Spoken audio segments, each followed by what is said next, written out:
मनोज साहब, लेकिन जैसे संदीप ने भी जो जिक्र किया कि ओवरऑल जो इंफ्रास्ट्रक्चर है, और हम समझते हैं कि इसके लिए काफी पैसा भी कंपनियां खर्च करेंगी। कहां खड़े हैं हम उस मामले में अभी कि पूरे देश में एक बेहतरीन 5G नेटवर्क हो सकता है, कुछ शहरों में बहुत अच्छा हो, लेकिन एक पूरे देश में बेहतरीन 5G नेटवर्क आने में कितना वक्त लग जाएगा?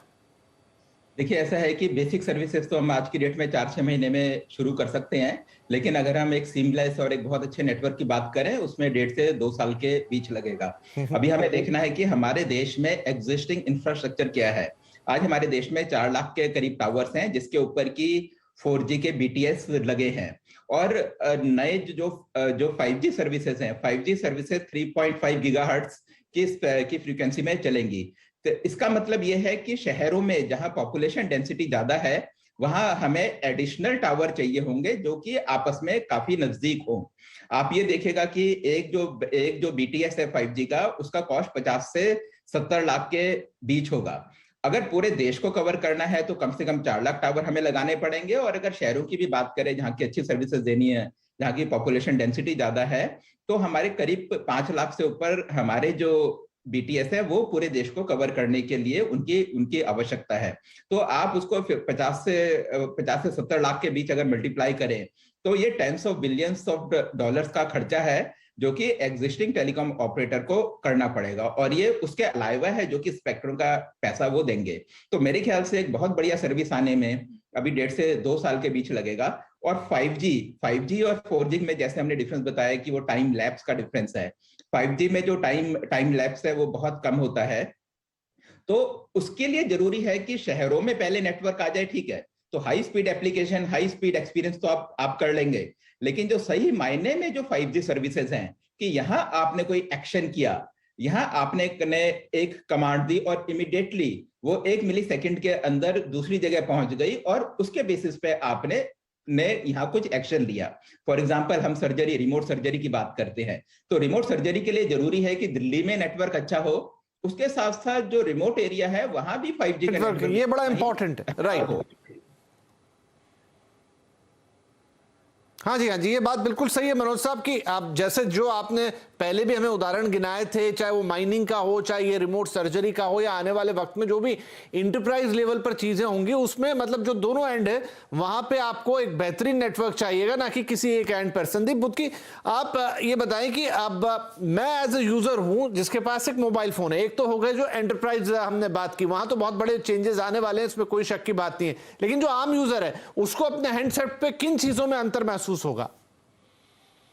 देखिए, सबसे पहले तो उसे स्पीड में अंतर महसूस होगा कि जो भी वो काम कर रहा है उसमें इमीडिएटली डाउनलोड होने लगेगा। उसके अलावा अगर वो कोई गेम खेल रहा है उसमें उसको बेटर एक्सपीरियंस मिलेगा, बफरिंग उसको नजर नहीं आएगी। लेकिन साथ ही साथ उसका डेटा कंजम्पशन भी बढ़ता हुआ नजर आएगा, क्योंकि पहले जो 15 मिनट में वो चीजें करता था, अब वो 5 मिनट में, 2 मिनट में कर लेगा, उतना सब चीज डाउनलोड कर लेगा। तो अगर वो लोग अपने फोन के डेटा के ऊपर नजर ना रखे तो उनका डेटा कंजम्पशन बढ़ जाएगा। लेकिन अभी इसमें बहुत समय है, और अभी जो उसको सबसे पहली चीज मिलेगी जो मैंने आपको बताया, स्पीड ही मिलेगी, स्पीड के अलावा कुछ नहीं। और मैं इसलिए भी कह रहा हूं ये, क्योंकि अगर हम 4G देखें, जब भारत में 4G आया था उस टाइम पे 4G का केस सिनेरियो रेडी थे कि कहां कहां वो कंज्यूमर यूज कर सकते हैं, आम आदमी यूज कर सकते हैं। वो जो भी सर्विसेज यूज कर रहे थे, बफरिंग होती थी, बहुत स्लो होती थी, चीजें चल ही नहीं पा रही थी।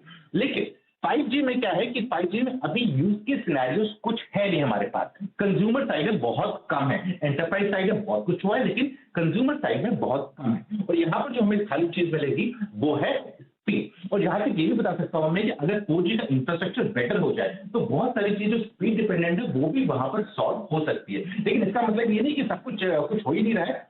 अब ऑप्शन खत्म हो गया है और अब आप धीरे धीरे देखेंगे कि कंज्यूमर रिलेटेड 5G सर्विसेज पे डेवलपर्स हो गए, प्रोग्रामर्स हो गए या कंपनियां हो गई, वो काम करने लगेगी। और मुझे सबसे इमीडिएटली जो लग रहा है जिस चीज पे कंज्यूमर को फायदा हो सकता है अपार्ट फ्रॉम गेमिंग और बाकी चीज, that is banking sector. Banking sector में बहुत सारे बैंक्स इस टाइम मेटावर्स पे काम करने के लिए तैयार हो रहे हैं और बहुत सारे डेमोस कर रहे हैं। एक दो डेमोस तो मैंने भी देखे हैं। तो मुझे लगता है कि रोल आउट होने के बाद आपके 3 महीने का टाइम अभी और लगेगा सर्विसेज को एक्चुअली आने में, उसमें 2-3 महीने और ऐड कर लीजिए, आपको मेटावर्स वाले बैंक्स दिखने लगेंगे भारत में। और एजुकेशन में मुझे नहीं लगता है कि अभी इमीडिएटली यूज होगा, मे बी सेकेंडरी एजुकेशन में यूज होगा, लेकिन प्राइमरी एजुकेशन में अभी यूज नहीं होगा, क्योंकि 2 साल के लॉकडाउन में जब सब लोग डिजिटली एजुकेशन हो रही थी, बहुत सारे पेरेंट्स का ये मानना है कि उसकी वजह से बच्चों की सोशल डेवलपमेंट नहीं हुई है और वो चाहते हैं कि बच्चे फिजिकली स्कूल जाए। मे बी हायर एजुकेशन में आप इसके केस सिनेरियो